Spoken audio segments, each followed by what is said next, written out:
And I know that you're horrible, but I know what kind of God I serve.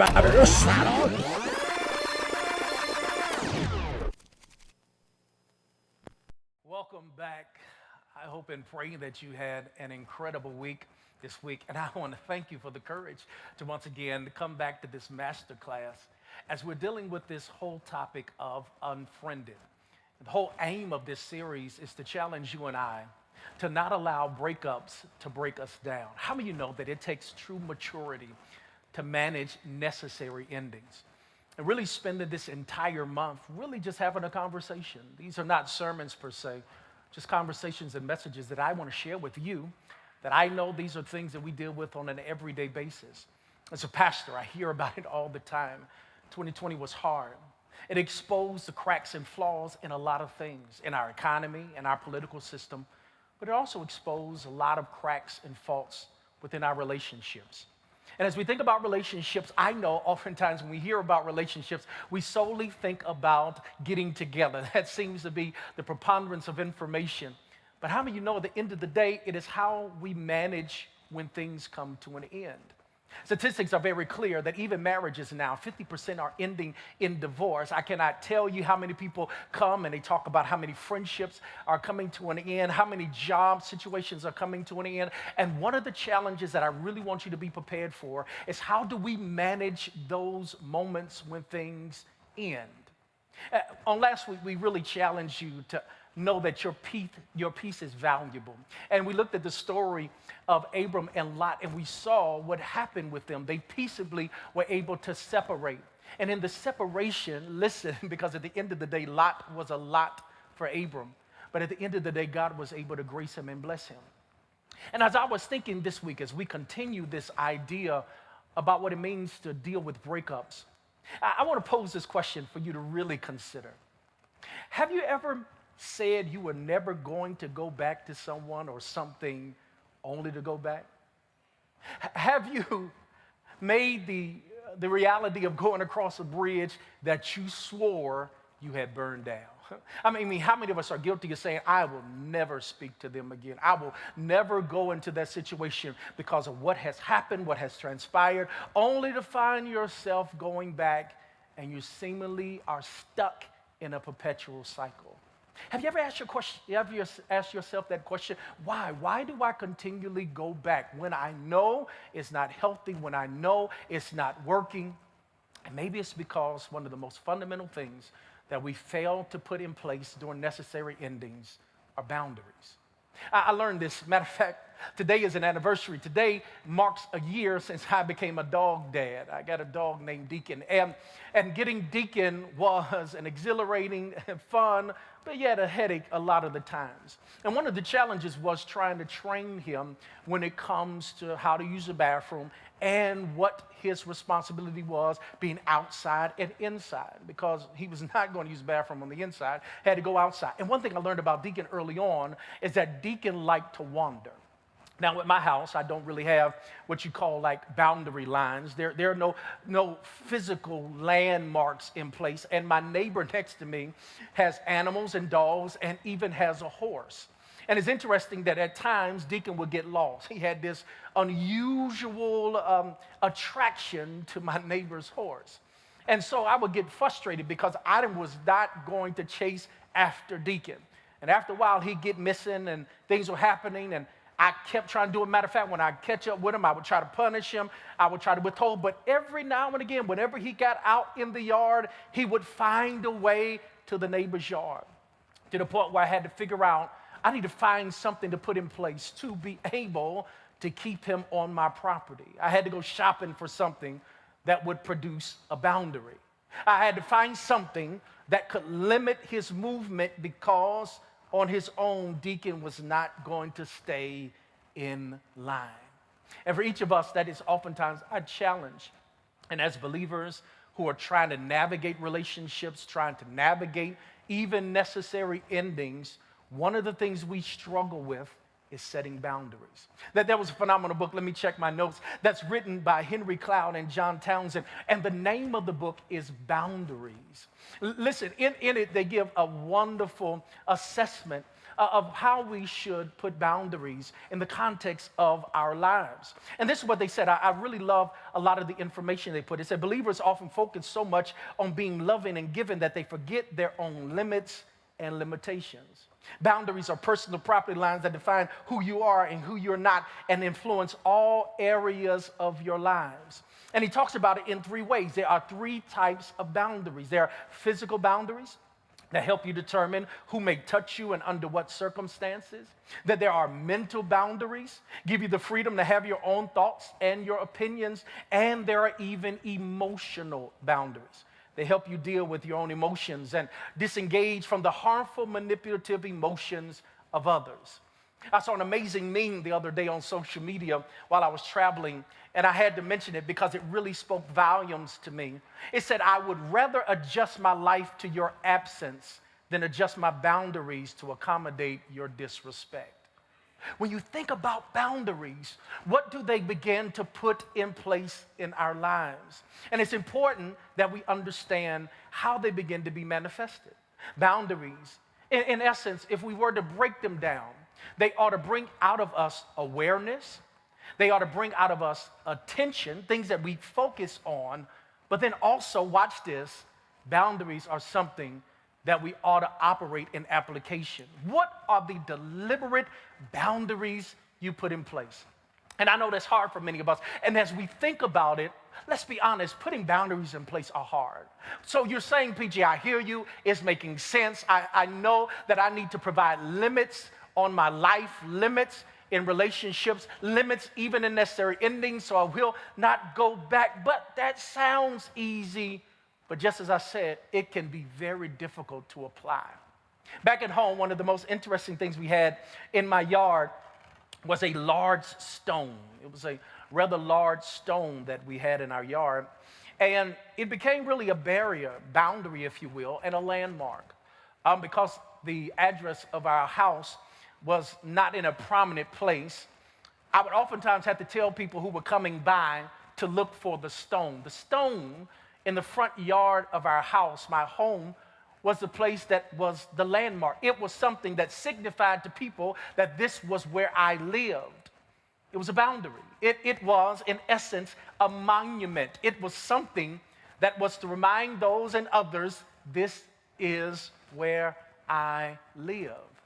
And I want to make this application today. I know you're saying, look at PG, he got those stones up there. But the reason I have these stones up here, and I'm going to allude to this stone, is because I want to suggest when you are struggling to make boundaries, when you are struggling to find ways to limit yourself and not to go back to people, places, and situations that you know will not be beneficial to you, this is what I simply want to tell you. Sometimes you have to put a stone between you and them. That sometimes you're going to have to figure out in this moment for my own emotional health, for my own ways that I want to grow and I feel that I'll be better because I can't do it on my own. Sometimes you got to put a stone between you two. And if you think about that, I know you're thinking to yourself, PJ then went crazy. What is he talking about? A stone. Well, I want you to know that you and I, we all need a stone to remind us not to go back from what God separated us from. There's an amazing story that I think highlights this whole idea of the importance of putting a stone between you. If you get a chance, you should go read Genesis chapter 31. And once again, this is a chapter that deals with the deteriorating relationship and ultimate separation between two individuals, Jacob and his father-in-law, Laban. Now, you know the story of Jacob and Laban has always been intriguing to me. Jacob, who is the grandson of Abraham, the son of Isaac. You know Jacob. Most oftentimes we talk about Jacob the trickster and the variety of things that accompany his life. But he had some real tension going on. Not only did he have tension with Esau, he had tension with his own father Isaac. But we see in Genesis 31 an incredible moment of separation. Now, to give you some history between Jacob and Laban, it's interesting to note they had a very funny, peculiar, and mercurial type of relationship. I mean, first of all, when Jacob was introduced to Laban, he was introduced to Laban based upon Jacob's desire to marry one of the daughters of Laban. And so you know the story. If you go back and read it, you know that Jacob work 7 years. He worked. In those days, you had to work for the hand of the bride that you wanted. So he worked 7 years because he wanted to marry this beautiful girl by the name of Rachel. He worked 7 years. And once his 7-year investment was over, he went to Laban. He had said he had done what he was supposed to do. I'd finished and fulfilled his obligation. And after those 7 years, guess what his prize was? It was not Rachel, it was Leah. Leah was the oldest of Laban's daughter, but she was not, in Jacob's mind, the one who looked the best. That was not who he was working for. But Laban in those days said, I cannot let you marry my younger if my older is unmarried. So they worked out another plan. I'll let you have Leah. If you work another 7 years, I'll give you both of them. You can marry Leah and Rachel. In those days, they had multitude of wives that you could have. So he had 14 years of hard labor serving Laban in order for him to get his bride. And then to make matters even more complicated, he worked another 6 years in order to grow with livestock and those different things. So if you did the count, 7 years and 7 plus 6, he put in 20-year investment to Laban in order to get Leah and Rachel and livestock. Now, I know. When you read the story, I got to be honest with you, because oftentimes when we deal with relationships, we always want to make them one-sided or lopsided. And I will admit to you that neither Jacob nor Laban were spotless in their relationship. There was no victim here. He worked for it. And so you could say Laban took advantage of him. But if you keep reading the story, Jacob then took advantage of Laban. And so what I'm telling you is that in this relationship, there was no victim. Now, all of a sudden, you get to Genesis 31, and they have come to the point where things are not working out. There is tension, and they have to come to the mature decision that they need to separate. They can no longer operate as father-in-law and son-in-law, as brothers, nothing. Their families cannot go. This was going to be hard. Remember, Jacob is married to Laban's daughter. And so this complicates things, because when they separate, that means their families were going to separate. And what did they decide to do? To commemorate their separation, they built a stone monument. They piled up some stones that they put in their path as a place to remind them of their separation. They made this covenant. They set up this stone not only as a witness or reminder of the covenant, but also they put up this stone as a borderline, one that neither one of them was to cross for the purpose of harming one another. I know you've heard it. Anybody that's been in church long enough, you've heard that saying. Matter of fact, we have done it in every Baptist benediction that I've been a part of. May the Lord watch between you and me while we're absent from one another. Well, that gets its genesis from Genesis 31. I don't have time to go into it in depth, but that was not really a benediction. Matter of fact, I could make the argument it really was a curse, because what they were saying is, may the Lord watch between us while we stay separated. And we need God to make sure that we never come in contact anymore. That's tough. This whole idea of a stone. They decided to build this stone. This stone was a witness or reminder to everyone of this covenant. Matter of fact, stones were not something rare to Scripture. Matter of fact, whenever there was something significant that people were doing, whether it's with God or with others, they would use stones. They would use stones to build altars, and they would also use stones, in this case, to build a monument that they do not need to be connected anymore. In the making of this covenant, if you think about it, they agreed to it. They go through the details of the condition, and then they made sure that there were repercussions in place if people broke the covenant. I need to really lay this out. I really want to spend some time. That there are some things about this separation, this stone that they put in between them to make sure that they would never cross each other again. Because it's interesting to know it was Laban's idea to make the covenant. Laban comes to Jacob. He tells Jacob, we can no longer coexist. But it was Jacob who placed the first stone. And I want to just tell you that in relationships, when it's time for those endings, don't be afraid to place the first stone. You may have to be the first person in your family or your group or your circle to set boundaries in place. Jacob didn't wait for Laban to place it, even though it was Laban's idea. Jacob decided to place the first stone. And as we go through this, and as you're thinking, as you're meditating, as you're trying to figure out, is this what I'm supposed to do? I really want you to consider placing that stone. Now, what was it? Let me share this story. I absolutely love preaching and teaching and sharing in the Bible. This story is so chock full of nuggets that can help you and I, because I think that their process of covenant, this stone was a covenant. It was something they were doing not only between themselves, but also in the presence of God. And it raises for you and I some things. I hope that you will listen and take copious notes. The narrative is found all in Genesis 31. And I want you to understand the process that was necessary in order to place the stone between them. And one of the things that I noticed when I read the story, as I prayed and as I meditated and asked God to give revelation, the first thing that has to be in place, when you place that stone, this is what Jacob and Laban teach us. And first of all, we got to be honest about our personal disagreements.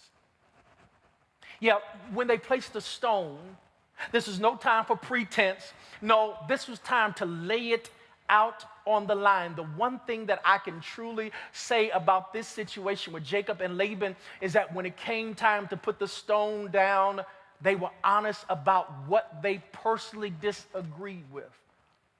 And there were three things when you read the story that became just overwhelming for Jacob and Laban. There were a couple things that I could argue from Jacob's perspective that was really reason enough to make this covenant, to place this stone. Number one, Laban's sons were complaining about Jacob's accumulation of wealth at their father's expense. In other words, it was the brother-in-laws of Jacob who were angry and jealous of Jacob because they assumed that the way Jacob is prospering was at their father's expense. But there was also another reason. The second reason was Laban's changed attitude. Laban started to treat Jacob differently. Laissez-faire. He was not as committed to Jacob as he once was. And Jacob could sense and feel a change in his attitude. And the third reason for Jacob was basically God said it's time. God pretty much told Jacob, it's time for you to go out to a land, return to your home, because I'm going to give you divine aid. I need someone to hear this because it can be helpful to gain understanding around why they hurt you, but it doesn't change the fact that you were hurt. The acknowledgement of their pain does not negate the reality of yours. And in these moments between Jacob and Laban, they had to be honest, we have been hurt. And I'm not putting a value on my pain above your pain. I'm not saying that your reasons are my reasons. All I'm saying is there is real, palatable pain and hurt that I'm dealing with. And oftentimes we're not that honest about it. But in this moment, Jacob and Laban are honest about their hurt and their disagreement. It's interesting that when you go into the nuggets of this text, especially around verses 45 through 55, that really kind of deals with this covenant ceremony, you'll note that Jacob and Laban, they put a stone down, build a stone monument, they put piles of stones on, but notice that each of them name it the same thing, but they use different languages. It's interesting, Jacob called it Gilead, which was Hebrew, and Laban called it Jegar Sahabdua, which is Aramaic. They were saying the same thing, but different languages. So I can imagine that this had to be an interesting conversation because they were looking at the same thing and calling it something different. Part of the challenge of piling our stones and setting our stones and putting our stones between us is that communication sometimes can have different styles or different ways that we express ourselves. Not everyone is going to express it the same way. And so part of the challenge when it comes to necessary endings is that oftentimes we can be guilty of trying to make people see it and say it like we want them to. But Jacob called it what he saw it, and Laban called it what he saw it. Here is why it's important. No matter how they called it, no matter how different their language was, the stone was still the stone. And for many of us, we oftentimes struggle when we break down because you want them to communicate like you communicate. And you want them to speak the language you want them to speak. No, Jacob and Laban spoke different languages, but they still were talking about the stone. It's interesting because when you look at it, literally there's a pile of stones and a monument of stones. And it's interesting because this pile of stones is important because it teaches you and I that some situations require a pile and some require a monument. See, a pile can easily be knocked over, but a monument is something that stands the test of time. May I tell you this truth? Know the difference. Don't set a pile where you need to set a monument. And don't set a monument where you need to set a pile. This is what I want to tell you. Have enough stones for both. You never know what's going to be needed in this moment. So they were talking to each other. They were honest about their personal disagreements. And as we consider our differences, as we consider our necessary endings, as we consider, just know that we all have to be honest because your feelings, your emotions are valid from your perspective. But there was something else that I think we can also glean, is that I also want you to know that when you're talking about this stone and you're talking about this necessary endings, here's the truth. Have open dialogue with everyone involved. Here's the reality. Even though it was between Jacob and Laban, you'll note in the story, Jacob invites his family to add their own stones. Because this separation was not just going to affect Jacob and Laban, but they were connected to people. Remember, Jacob is Laban's son-in-law. But what I appreciate about the story, if you read it, Jacob puts a stone down himself. He sets the boundaries. He does this for everyone else. And then he expects his family to follow his example. Those who are influenced by you, hear me clearly, will tolerate what they see you tolerate. And Jacob needed them to be involved in this process. Why? Because Jacob understood the ramifications of this separation. He told each family member, bring your own stone. You need to be a part of this process. I don't know who in your group or family or co-workers need to bring their own stone because he made them part of the covenant. If I was to dig deeper, I would tell you that Rachel and Leah had their own challenges with their father. If you go back in this story, it was complicated. Matter of fact, if you read around chapters 29 and 30 of Genesis, you'll hear a lot of their tension with their own father. They felt like their father had sold them off. They felt like their father had treated them as foreigners. And so you have this tension that's going on. But what Jacob wanted them to do for their healing was to be a part of the process. I need everyone that's involved to have your own stone. And part of the challenge that we have when these endings come is that you placed your stone, but because everyone that's involved didn't place their stone, they have a tendency, if you're not careful, to bring their own emotions, bring their own ideas, and bring their own opinions. And so I need you to understand that this process involves more than you two. It involves others who will also be involved. Now, it was interesting to note that the family helped Jacob and Laban. They helped them to gather the stones, but it was only Jacob and Laban who sat in front of the pile and ate. This was what we call a covenant meal. And they sat in front of the pile by themselves. After the family put their stone down, the family was dismissed. It was only Jacob and Laban. And I wondered, why would he allow them to put their stones down and then tell them to leave?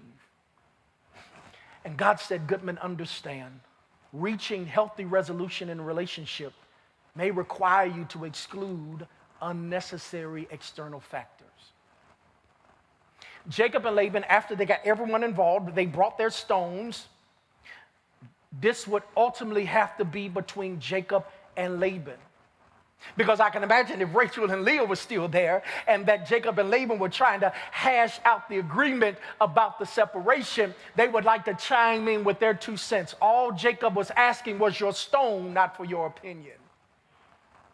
And how many times we give people the opportunity to give their opinion when they've given their stone? No, I just need your stone. I need you to understand what we're doing. I need you to understand what's happening. I need you to be okay because I need you to understand that this is real. I need you to do this to hold me accountable, but I'm not asking for your opinion about it. It's crazy because after they dropped their stones, Jacob and Laban, the Bible says they sacrificed. They made an oath. And then they invited everybody back in their space to eat together. Sometimes what we see here, the sacrifices may be needed to create healthier space for those connected to you. If we think about it, they had to have this honest dialogue. They had to be real about what they were agreeing to disagree about. They also had to get everyone else involved. It wasn't just their stones, but they allowed their family and the other people. I want you to know that oftentimes here's the challenge. When we realize the separations are more than just us, there are collateral people that are part of the process. We need to be mindful of their input as well.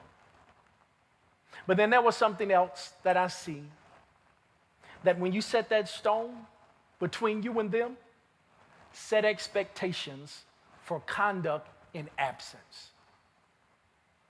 Jacob and Laban, from this point forward, were not going to be together. They had come to the conclusion it was not going to work. Jacob was figuring out, I need to go back home. God has given me the direction, and it's just becoming a tense situation. I want to still honor you and reverence you. And so Jacob was basically telling Laban, I'd rather love you from a distance. But Jacob and Laban had to set down the expectations of their covenant. And there are a couple things that needed to be said that there was expected of one another in their absence. What were they? There were 2 things that Laban wanted to make sure that Jacob did in their absence. They were, number one, he would not harm Laban's daughters. And this was the second part of the condition, we would stay apart. The 2 conditions were simply this: take care of my family, my daughters and my grandchildren, and I need you to promise me that we're going to stay apart. This was important because his specific concern was this daughters be treated well. And I want you to know that when you're setting up personal boundaries, you should want the other person to treat those who you have grown in relationship with, those who you are tight with, to do right by them. I don't know how many times I hear it, I see it, even as a pastor with people who've endured hard breakups, difficult, necessary endings. And then what will happen in the other person's absence, they will take out their hatred and anger on someone else. I've seen couples who've divorced take out their anger on their spouse who's not there anymore to the children who were in the house. I've seen people who have moved jobs, and on the new job, you still angry about what the last job did, so you start to be angry at those who you're in proxy with now. This is what they were making the condition, that when we separate, treat people right. Don't let your hurt and anger from me, Jacob, cause you to distrust and displease and to not treat my children and grandchildren right. And I wonder how many times we've done that. Because you can't get back at them and you get back at somebody close to you. Hatred grows. Anger grows. Laban said, this is what I need you to promise me. Promise me you will not allow the residue of this tense relationship that we had cause you to be mean to other people. This ain't time for you to bleed on them. And each of us have to understand that part of setting the stone also means we need to spend the time necessary healing so we don't bleed on other people. That's one of the conditions. It's interesting, notice that Laban, he also considered this pile of stone a mitzvah. That's where we get that term, mitzvah. And that's literally a watchtower. In other words, he said that this is not just a pile of stones, it's not just a monument, but he was telling Jacob, this is Laban, this is a watchtower. Because here's the tendency sometimes, is that we can set up parameters, set up boundaries, but we'll still let our guard down. This pile of stones needs to be a watchtower. Now, I will admit it was not a perfect separation, because even their agreement had some things that I would not necessarily agree with. You'll note that Laban agrees to never pass the pile of stones to harm Jacob. He says, I'll do that. I see your boundary. I see your stone. I will not pass it. But he puts a little more emphasis on what he requires of Jacob. He requires Jacob not to pass the pile or the monument. The pile and the stone monument. It's interesting that even in this moment, Laban was trying to force even greater restrictions and boundaries on Jacob. And so what he required of Jacob, Laban didn't require of himself. And oftentimes, that's where some breakdowns can come, because in the conditions, we can oftentimes try to put our own little loopholes. Say what they can't do, but then it does not apply to us. One of the things, if you read the story in depth, you'll also note that Laban was careful to mention the ancestors that they had. And they took this oath. This was important. Because before you place those stones and before you pass those stones, consider those who will be dishonored or disrespected by your ancestor or your actions. That's important, because I wonder how many of us would do things differently if we knew people were watching. It's Mother's Day, and I know that this can oftentimes be a hard thing for people. This can be hard moments, just like with Father's Day, any of these moments. But I will tell you, what has helped me in life is that I oftentimes, even in the absence of my grandmother, even in the transition of my grandfather, I have to oftentimes filter my actions through how would they respond if they saw me? How would they respond if they saw my response? And every now and again, can I help you? I need to save you some bail money real quick. Sometimes you need to filter your responses and your actions through the lens of those you know who care for you.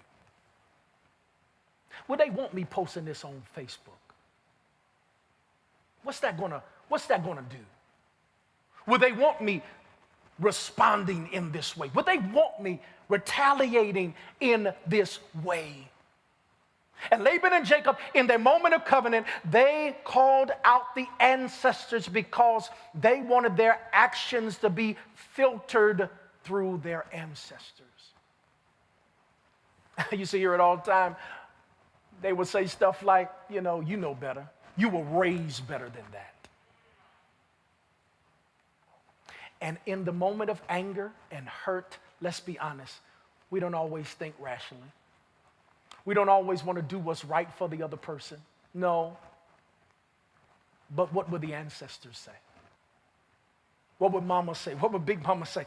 What would Pop say? What would that influential person in your life, if they saw your reaction, what would they say?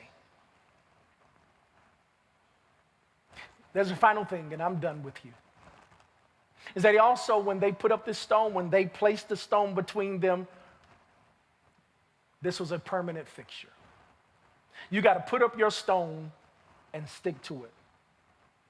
At the end of all they did, they had a meal together. It's what they call the peace meal. They had one final coming together. They decided that we're going to make sure that we end this peacefully. We know that it's not meant for us to continue our journeys together. We're going in different directions, but the last thing they did together was have a peace meal. They wanted to make sure that they ended on peaceful terms.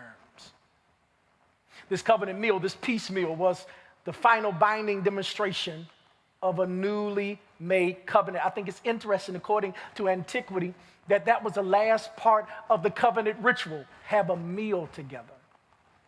Because what they instituted was, no matter what has happened up until this point, we're making the conscious and deliberate decision to end peacefully. Even if we're going different ways. Even if this is not meant to go any further than it is, we're going to gather at the stone and eat a meal together. When morning came, this is how it ends. Laban kissed and blessed his daughters and grandchildren and went home. There was no addressing of Jacob from this point forward. Let me help you, because I need you to understand this, and I need mature people to hear this. Because I know in our minds, we only think of piling the monument. Can I tell you that sometimes piling your stones may not always result in a restoration or continuation of relationships? Learn to appreciate the good in goodbye. He kissed him, and he went home. Jacob and then went home. And I know that's hard, and I know that story is tough, because oftentimes when you and I think about that, it's difficult because we want restoration. We want things to be resolved, and everything won't be resolved. Something for the betterment of the journey. Laban was going to prosper and Jacob was going to prosper. They could just not prosper together. And how do I respond to that? That's one thing I've really been praying about in these master classes as we're trying to navigate and make sure that we're not broken down by the breakups, how we can, in a mature way, and I was clear about my language, in a mature way, manage necessary endings, because they happen. Sometimes it ends. What do I do? And how do I handle my hurt? How do I handle those bad moments when I want to retaliate, when I want to pick up that stone and throw it at them? This is what I'm telling you. Just place it. Even your bad moments, even your good moments and bad moments still belong to God. There's a story about a man who was bitten by a dog, and when he learned that the dog had rabies, he began to write a list out. Went to the doctor. Got diagnosed. The doctor saw writing his list out, and this is what the doctor said. He said, "There's no need for you to make a will. You'll be fine." And the man said, "Oh, no, I'm not making a will. I'm making a list of all the people I want to bite." Because when you've been hurt, you want to infect others with your hurt. You want to pass along your trauma. That's not what they do. They allow God to restore and to heal, and they parted ways. At the end of the day, this whole idea of these stones was a reminder that a boundary had been set in place. And I don't know who you are. I don't know who needs to hear this. I'm not sure what part of life you're in. But maybe you need to put a stone between you. Maybe you need to put a stone in your desk to remind you. Maybe you may need to put a stone in your dashboard to remind you. May the Lord watch between me and thee while we're absent one from another. In this season, learn how to stick to your boundaries. Listen, I hope that it was okay. I hope that this word was all right for you. I know it's hard. And at the end of the day, if we're not careful, if we don't put those stones in place, we'll try to go back to what we know God has separated us from. It's hard. It's difficult. I had no doubt that Jacob and Laban had love for one another. It just had ran its course. And part of being mature is understanding sometimes some things are not for forever. It's great while it lasted, but we need to put a stone between us. And as I think about the stone, I also think about the one who's a great stone. The one that gives us peace in the midst of chaos, and the one who heals our hurt and traumatized heart. Listen, I really want us to be better managing endings. All of us. I want us to be better handling the breakups, whatever it may be, relationships and other things, job opportunities, whatever it may be. And sometimes you got to put a stone between you. Listen, I want to pray for you. I hope that this is well. I hope that you took good notes. God, I'm praying for those who are with us today. I'm praying that you would help us as you are challenging us in this season to be better and not be bitter, to really honestly navigate it in a way that honors you.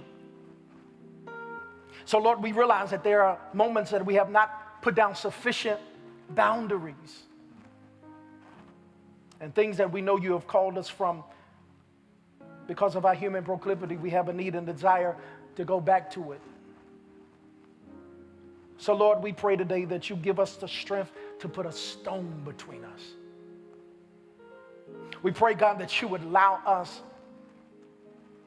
to handle it in a mature way. And as they stated in their prayer, God, I pray the best for them, the best for that place, and the best for that situation. Watch between us while we're absent, one from another. Make sure we don't ever cross the stone that we put down. This is our prayer in Jesus' name. Amen.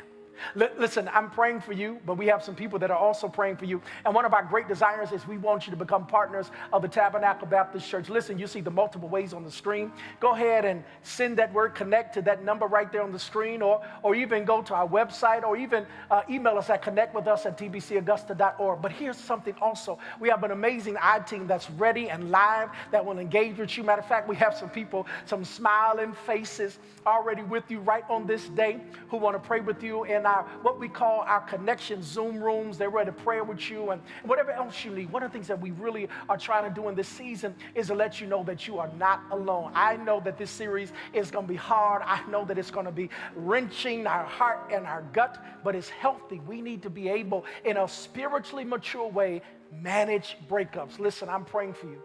And I want you to know God still has the best for you. As long as you got God, you really have everything you need. Listen, I love you, but God loves you best. I'll see you soon. Take care.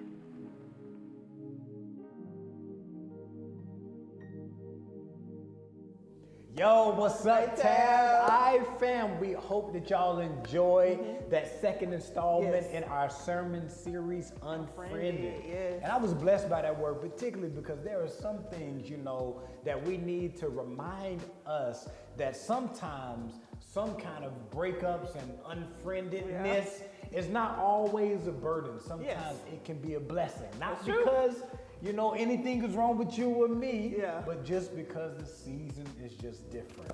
So we hope that y'all enjoyed that word today. Yes, and we are excited you were here. Happy Mother's Day again to all the mothers that are watching. We are so appreciated by everything that you do for your families and for the world, just to make it a better place. In the midst of everything that's been happening in 2020 and 2021, you were still faithful in your diligence in being a mother, and we just thank you for that. And you are loved, and you are appreciated, and you are seen. And please make sure you text that number so you can get a special Mother's Day card just from Tabernacle and Pastor Goodman. So we want to show you that we love you and we appreciate everything that you do as a mother. So last word. Last word. Of course, it's Mother's Day, so we got to pay some homage and love to Alice Walker. Oh yeah, in search of our mother's garden. Yes. And I think one of the things I resonate so deeply with that text is there is nourishment. Yes. There is life. Yes. There is beauty to be found in our mother's garden. Yes. So appreciate your mother. Yes. Tell her you love her, and remember those lessons and that love that you experienced. Yes, definitely. Take care. Bye, Tab. Love you.